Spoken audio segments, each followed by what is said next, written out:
Hey, this is my bike check. I got a stolen cherry frame. I got an animal of 19mm mid bottom bracket. Sabrosa cranks.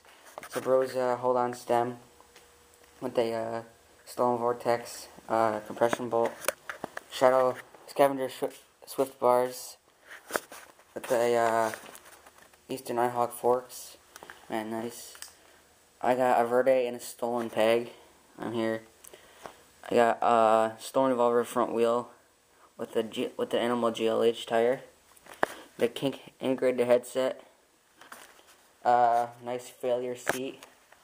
Hooked onto a Federal seat post. It's a Trode. My Primo Balance rim laced to a Shadow Rant hub. Pretty loud.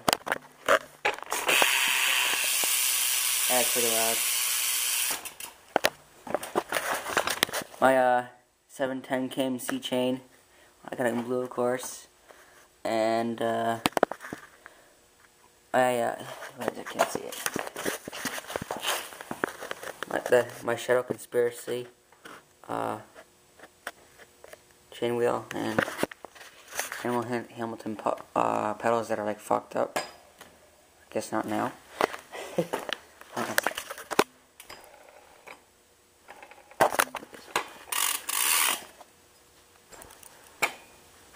Not fucked up now, but alright.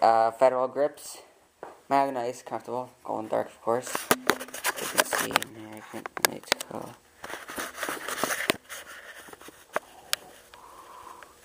I can't really tell, but no. With a Shadow Conspiracy bar and metal, of course. Because I fucked up, and I got an Odyssey Path tire back. Odyssey Primo. Yeah, that's pretty much my shit. Alright, thanks.